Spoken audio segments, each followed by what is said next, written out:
அதே போன்றுதான் பிரசவ வேதனை என்பது அது உள்ளபடியே அது யாராலும் நினைத்து கூட பார்க்க முடியாத ஒரு விஷயம். பெண்களுக்கான மறுபிறவி என்று சொல்கிறோம் இல்லையா, அதற்கு ஈடு இணை எதுவுமே இல்லை. அந்த ஒரு நிலையை அந்த பெண்கள் அடைவதனால்தானோ என்னவோ அல்லாஹ் அந்த பெண்களுக்கு கொடுத்த மகத்தான விஷயம், அந்த தாயின் காலில் கீழே தான் சொர்க்கம் இருக்கிறது என்று அல்லாஹ்வின் தூதர் முஹம்மது நபி ஸல்லல்லாஹு அலைஹி வஸல்லம் சொன்னார்கள். அந்த பிரசவத்தினுடைய வேதனையிலிருந்து கொஞ்சம் விலக்கு பெறுவதற்கு, கொஞ்சம் அந்த வேதனைகள் எல்லாம் லேசாக்கி வைக்கப்படுவதற்கு, அல்லாஹ் அதை லேசான முறையில் பிரசவத்தை மாற்றி அமைப்பதற்கு அதற்கும் ஒரு துவாவை, ஒரு குர்ஆனின் வசனத்தை, சூரா நம்ல் என்ற அத்தியாயம் ஒன்று இருக்கிறது குர்ஆனிலே. சுலைமான் அலைஹிஸ்ஸலாமுடைய வரலாற்றை பற்றி அல்லாஹ் அங்கே பல விஷயங்களை சொல்லுகிறான். ஹுதுஹுது பறவையை பற்றி, பில்கீஸ் அம்மாவனுடைய அந்த ஆட்சியை பற்றி, சுலைமான் நபி அவர்களுக்கு போட்ட கடிதத்தை பற்றி எல்லாம் நீளமாக அந்த அத்தியாயம் பேசுகிறது. அதிலே 30வது வசனமாக இருக்கக்கூடிய இன்னஹு மின் சுலைமான் வ இன்னஹு பிஸ்மில்லாஹிர் ரஹ்மானிர் ரஹீம், இதுதான் அந்த வசனம்.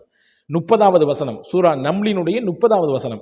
இந்த வசனத்தை ஓதி ஹஸரத் அவர்கள் வெற்றிலையில் ஊதி கொடுத்திருக்கிறார்கள். அதிலே சில துவாக்கள் ஓதி பிரத்யேகமாக இந்த வசனத்தை ஓதி கொடுத்திருக்காங்க.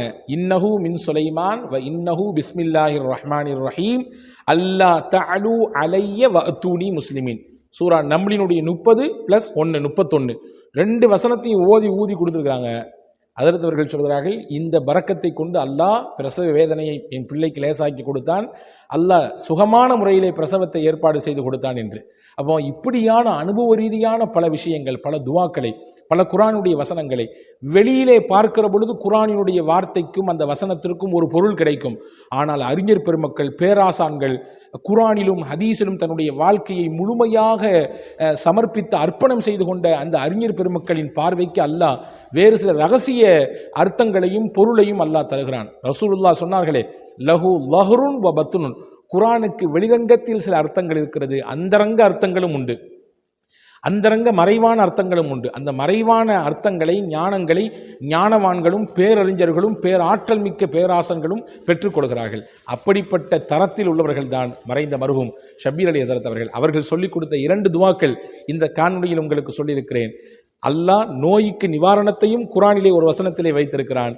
பிரசவ வேதனையிலிருந்து பாதுகாப்பு பெறுவதற்கும், பிரசவத்தில் ஏற்படக்கூடிய பல்வேறு விதமான சிக்கல்கள், இடர்களை விட்டு பாதுகாப்பு தருவதற்கும் ஒரு துவாவை, ஒரு குர்ஆனினுடைய வசனத்தை சொல்லியிருக்கிறான்.